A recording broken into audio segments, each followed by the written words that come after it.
ए नेहा, काय ग तुझं? काल परवा या घरात आलीस आणि आज आमच्या घराच्या पैशांचे निर्णय घेतेस. लग्न करून आलीस ना, मग सुनेसारखे राहा. तू आम्हाला शिकवणार का? आम्ही तुझ्यापेक्षा जास्त उन्हाळे पावसाळे पाहिलेत. तुझं हे पुस्तकी ज्ञान तुझ्या माहेरी ठेव. इथे शहाणपणा शिकवायची गरज नाही. मंगलाताईंच्या या खणखणीत आणि बोचऱ्या आवाजाने जेवणाच्या टेबलावर अचानक शांतता पसरली. सुमितने हातातला घास खाली ठेवला आणि मान खाली घातली. सासरे सदाशिवराव काही बोलणार इतक्यात मंगलाताईंनी त्यांना डोळ्यांनीच गप्प राहण्याचा इशारा केला. नेहाच्या डोळ्यात पाणी आले. तिने फक्त एवढंच सुचवलं होतं की बाबा, यंदा दिवाळीचा बोनस अजून आला नाही आणि सुमितच्या कारचा हप्ता वाढलाय, त्यामुळे आपण यंदा पाहुण्यांचा खर्च थोडा आटोपात घेऊया का? पण सासूबाईंना वाटले की कालची आलेली सून त्यांच्या घरावर आणि त्यांच्या अधिकारावर हक्क गाजवत आहे. नेहा शांतपणे जेवणाच्या टेबलावरून उठली आणि स्वतःच्या खोलीत निघून गेली. त्या रात्री नेहा खूप रडली. ती सुशिक्षित होती, एका चांगल्या घरातून आली होती. लग्न झाल्यावर या घराला तिने स्वतःचं मानलं होतं. पण मिळालेला हा टोमणा तिच्या मनाला खोलवर लागला. तिने सुमितकडे पाहिले, जो शांतपणे झोपायचा प्रयत्न करत होता. नेहाने स्वतःशीच एक खंबीर निश्चय केला. यापुढे शब्दानं शब्दाला उत्तर द्यायचं नाही. वाद घालून नाती बिघडतात. स्वतःला इतकं समजूतदार बनवायचं की घरातील प्रत्येकाला माझ्या शब्दाची किंमत आपोआप कळेल. त्या दिवसानंतर नेहा घरातील कोणत्याही आर्थिक निर्णयात किंवा मोठ्या चर्चेत स्वतःहून कधीच बोलली नाही. मंगलाताईंना वाटले की सुनेला तिची योग्य जागा समजली आहे. घरात मंगलाताई सांगतील तीच पूर्व दिशा असायची. सण असो, कोणाचा वाढदिवस असो की नातेवाईकांचे लग्न, मंगलाताई नेहमी आवाजावी आणि मोठेपणा दाखवण्यासाठी खर्च करायच्या. सुमितचा पगार चांगला होता, पण सासूबाईंच्या या स्वभावामुळे महिन्याच्या 20 तारखेलाच घरचे बजेट कोलमडायचे. नेहा मात्र तिची सगळी कर्तव्ये चोख पार पाडत होती. सकाळी सासूबाईंच्या आधी उठणे, सर्वांचा आवडीचा स्वयंपाक करणे, घर स्वच्छ ठेवणे यात तिने कधीच कसर सोडली नाही. मंगलाताई मात्र अजूनही शेजारच्या बायकांकडे बसून टोमणे मारायच्या. आमची सून सुशिक्षित आहे ना, म्हणून जरा जास्तच रुबाब असतो तिच्या मनात. पण मी पण सासू आहे, वटणीवर आणले तिला. नेहा ही सर्व ऐकायची. एका कानाने ऐकून दुसऱ्या कानाने सोडून द्यायची.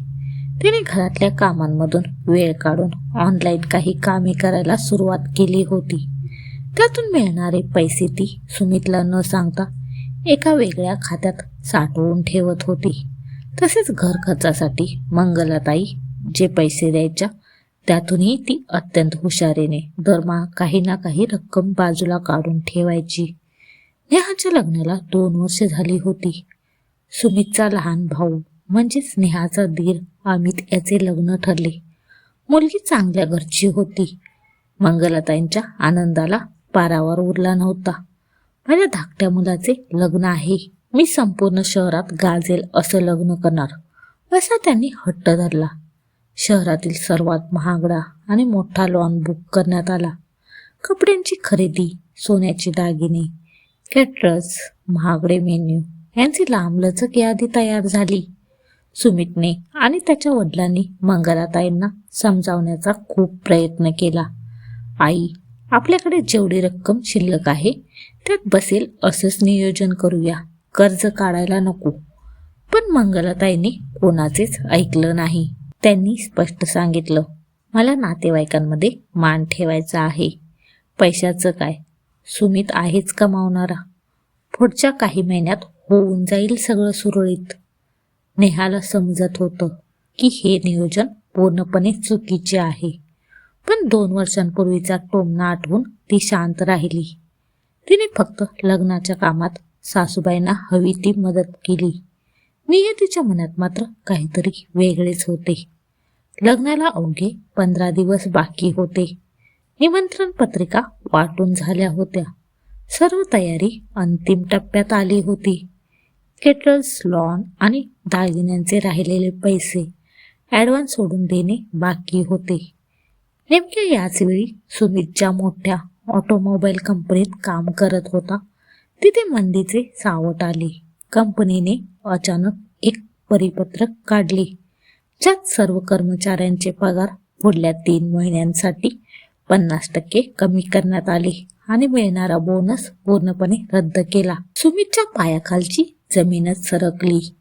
एकीकडे पगारात झालेली मोठी कपात आणि दुसरीकडे लग्नाचा लाखो रुपयांचा खर्च. सुमित आणि त्याचे वडील हवालदिल झाले. त्यांनी परिचयाच्या काही लोकांकडे, मित्रांकडे पैशांची मदत मागितली, पण ऐन लग्नाच्या हंगामात इतकी मोठी रक्कम तातडीने द्यायला सर्वांनीच हात वर केले. बँकेत पर्सनल लोनसाठी अर्ज केला, पण पगार कपात झाल्याचे समजताच बँकेनेही लोन मंजूर करायला वेळ लावला. घरात जणू वीज कोसळली होती. मंगलाताईंचे डोके काम करेनासे झाले होते. आता लोकांमध्ये आपली काय इज्जत राहील? मुलीकडच्यांना काय सांगणार? माझ्या मुलाचं लग्न मोडणार का? असे म्हणून मंगलाताई मटकन खाली बसल्या आणि ढसाढसा रडू लागल्या. सुमित आणि सासरेही डोक्याला हात लावून बसले होते. घरातील अत्यंत बिकट आणि भावनिक परिस्थिती पाहून नेहा तिच्या खोलीत गेली. तिने तिच्या कपाटातील लॉकरमधून एक साधी डायरी, तिचे बँकेचे पासबुक आणि काही रोख रक्कम एकत्र केली. ती शांत पावलांनी हॉलमध्ये आली. तिथे संपूर्ण कुटुंब हताश होऊन बसले होते. नेहाने ती पासबुक आणि पैशांचे पाकिट अत्यंत आदराने मंगलाताईंच्या हातात ठेवले. मंगलाताईंनी अश्रू पुसत आश्चर्याने नेहाकडे आणि त्या पासबुककडे पाहिले. त्या पासबुकमध्ये एक मोठी रक्कम जमा होती, जी लग्नाचा रखडलेला खर्च भागवण्यासाठी पुरेशी होती. नेहाने गेल्या 2 वर्षात तिच्या ऑनलाईन कामातून कमावलेले आणि घर खर्चातून वाचवलेले हे तिचे हक्काचे पैसे होते. एवढेच नाही तर नेहाने तिची डायरी मंगलाताईंसमोर उघडली. त्या डायरीमध्ये तिने लग्नाचा प्रत्येक खर्च कसा कमी करता येईल याचे अचूक आणि कौटुंबिक नियोजन केले होते. तिने लिहिले होते, लॉनच्या मालकाशी बोलून अनावश्यक सजावट कमी करणे, ज्यामुळे 20,000 वाचतील. कॅटरिंगच्या मेनूमधून काही अवाजवी पदार्थ कमी करणे, ज्यामुळे मोठी बचत होईल. महागड्या रिटर्न भेटवस्तू देण्याऐवजी साध्या पण सुंदर वस्तू निवडणे.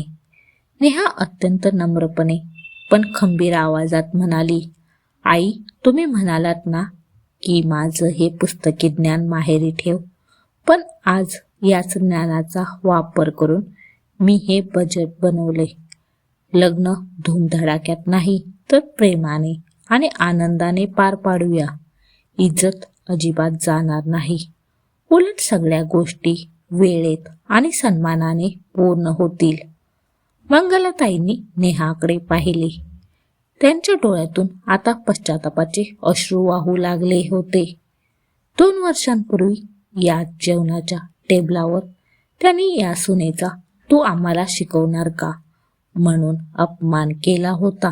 आज त्याच सुनेने कोणत्याही वादाशिवाय मोठ्या मनाने घराची अब्रू, सुमितची चिंता आणि धाकट्या मुलाचे लग्न वाचवले होते.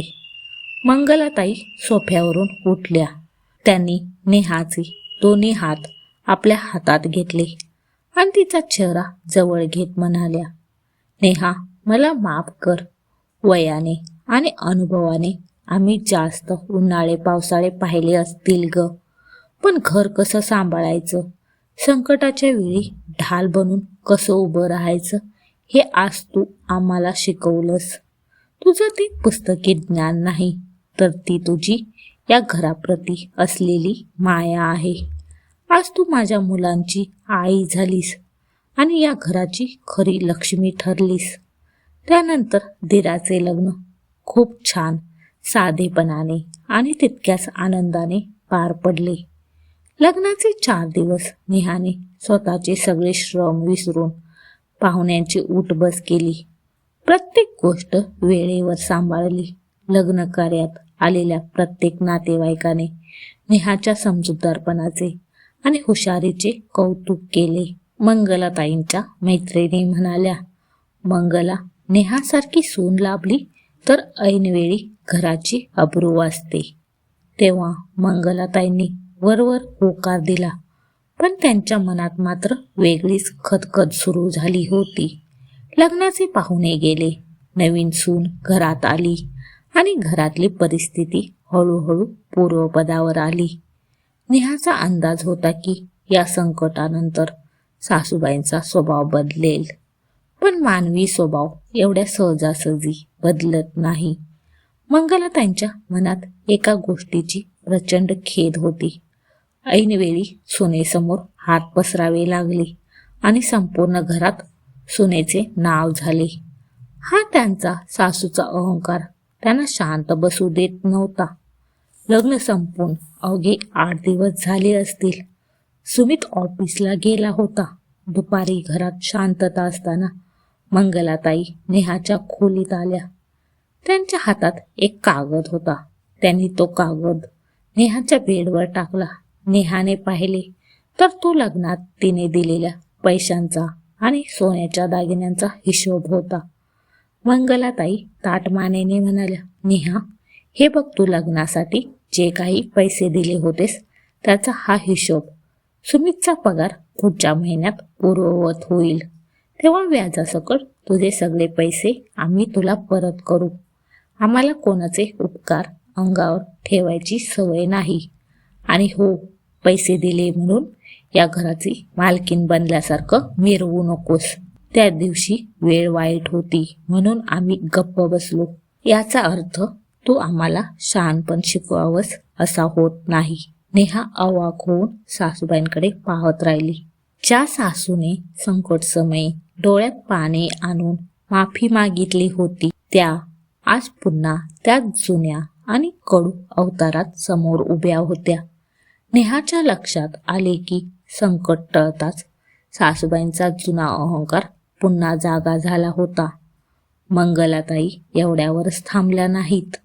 घरात आता नवीन सून, दिराची बायको कोमल आली होती. कोमल स्वभावाने थोडी सरळ होती. मंगलाताईंनी आता नवीन राजकारण सुरू केले. त्या कोमलला नेहाविरुद्ध भडकवू लागल्या. स्वयंपाकघरात काम करताना मंगलाताई मुद्दाम कोमलला म्हणायच्या, कोमल, नेहा खूप शिकलेली आहे ना, म्हणून ती घरात स्वतःचाच रुबाब चालवते. लग्नात तिने थोडे पैसे काय दिले, ती स्वतःला या घराची राणी समजू लागली आहे. तू जरा सांभाळून राहा, नाहीतर ती तुला दाबाखाली ठेवायचा प्रयत्न करेल. कोमल लहान होती. तिला घरातल्या राजकारणाची समज नव्हती. सासूच्या अशा बोलण्यामुळे ती नेहाशी फटकून वागू लागली. नेहाने तिच्याशी हसून बोलायचा प्रयत्न केला तरी ती लांब राहायची. नेहाच्या हे लक्षात आले की सासूबाई आता घरात 2 गट पाडण्याचा प्रयत्न करत आहेत. एके दिवशी रात्री नेहाने सुमितशी या विषयावर चर्चा केली. सुमित, लग्न नीट पार पडलं, पण आईचा स्वभाव अजूनही तसाच आहे. त्या कोमलच्या मनात माझ्याबद्दल विष कालवत आहेत. घरात पुन्हा तेच टोमणे आणि तीच घुसमट सुरू झालीये. सुमितने हताश होऊन डोक्याला हात लावला. तो म्हणाला, नेहा, मी आईला खूप समजावण्याचा प्रयत्न केला, पण त्या जुन्या विचारांच्या आहेत. त्यांच्या मनात कुठेतरी न्यूनगंड निर्माण झालाय की तू त्यांच्यापेक्षा श्रेष्ठ ठरलीस. मी काय करू? मी आईशी रोज रोज भांडू शकत नाही. सुमितची ही हतबलता पाहून नेहाने ठरवले की आता सासूबाई बदलण्याची वाट पाहण्यात अर्थ नाही. सासूबाईंचा स्वभाव बदलणार नाही हे तिने स्वीकारले, पण स्वतःचा स्वाभिमान आणि घरातील शांतता टिकवण्यासाठी तिने एक वेगळा मार्ग निवडला. नेहाने सासूबाईंच्या कोणत्याही टोमण्याला उत्तर देणे पूर्णपणे बंद केले. जेव्हा सासूबाई म्हणायच्या, पैसे दिले म्हणून डोक्यावर बसू नकोस, तेव्हा नेहा फक्त हसायची आणि तिथून निघून जायची. तिने कोमलशी वाद घालणे टाळले. उलट कोमलला स्वयंपाकघरात किंवा इतर कामात कोणतीही अडचण आली की ती स्वतःहून पुढे जाऊन गुपचूप मदत करायची. काही दिवसांनी मंगलताईंनी नेहाची परीक्षा घेण्यासाठी पुन्हा जुना पत्ता टाकला. त्यांनी सुमितच्या पगारातून स्वतःसाठी एक महागडी साडी आणि घरातल्या नको त्या वस्तू खरेदी केल्या, ज्याची खरं तर गरज नव्हती. त्यांना पाहायचे होते की नेहा यावर काय बोलते, पण नेहा शांत राहिली. तिने सुमितला सांगितले, सुमित, आईनं जे करायचं ते करू दे. आपण आपल्या भविष्यासाठी वेगळी बचत करूया.